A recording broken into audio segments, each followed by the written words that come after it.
Tama. Ano ba yung mga dinala? Yung multester. Sa kanya rin. Kulay pula. Totoo niya talaga. Ano ba yung mga Ayun, nasasabi lang kami Ha? nagkaroon na sabi ko tanga balik na lang baka kilala din pag nanakaw. Sabi niya, bahala ko mo, malis siya.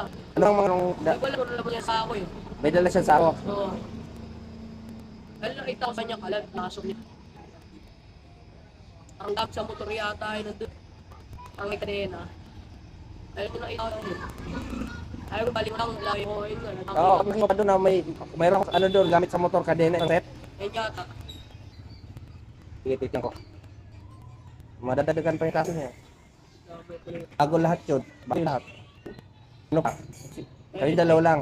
Kadena nakita ko sa kanya yung tangke. Malaki yun, nakita sa ako. 2,000 yun. 2,000 yung kadena na yun.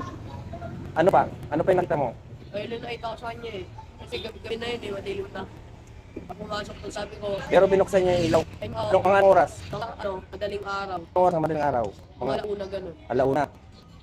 Sino ang nagsabi na pumasok kayo doon? Sabi ko kasi tambay lang kami. Uwi ako, kaya lumayas ako, uwi ako. Wala na, nakumuna ko, ayoko naman ito. Tapos pinilit ako, pinilit. Tapos nakumambay ako, nagulat ako, pumasok sa bahay. Tapos? Ayun, tapos ano nagtutuwa niya. Tapos paglabas sabi niya, sa akin nagkita, hindi niya na mabibenta yun. Sungkit pa ba yung sungkit na bang ilaw? Sino kumuha ilaw? Hindi ko alam kaya eh, Shit. nalulok kami bahay namin eh. Paano niyo nalaman na ano yung ano na pinto? Inakalak. Ay, kahit nakatali lang. Tapos? Ayun, pumasok siya. Hindi mo ba sinabi na huwag tayo dyan kasi Sabi ko, kilala ko yan. Grabe, gumana ka sa nanay. ano pala niya? Nokian. Kiyan ano? Ay, alam ko pa nga niya, yan. Ba't kilala rin yung barangay sa ano, Narawan. Kailangan magnanakaw. Kaya inawan ako. Kilala yun. Kasi kapag kayo wala, malaki ang babayaran niyo. Kung ano po bakit, ako lang nandito eh. Hintay. Kaya natin si chairman. Tapos ano pa yung mabinit niyo? Ang kapit eh, yung ikaw eh. Yung gitara. Alauna din araw. Bakit nung umaga hindi niyo itardo sa las? Binalikan niya po nga eh. Nagulat ako, binalikan niya. Anong oras binalikan? Hindi ko lang dun. Pumasok kayo ulit sa bahay. Siya lang yan, siya lang. Hindi ako hindi ako pumapasok dun eh. Sino saan siya dumaan? Yung may gilid. Saan gilid?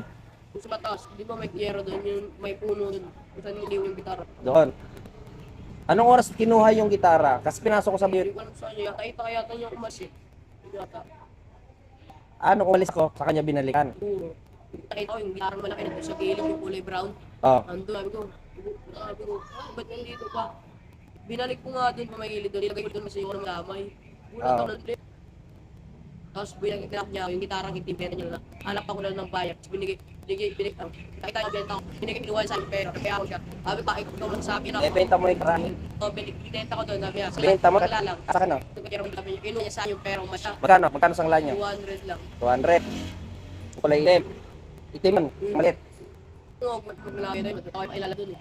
Oh. Hindi ako pa siya kung CCTV doon eh. Ay, nagpapainik. Yun, ako ng ulo. Makukulong ka lang kasi kailangan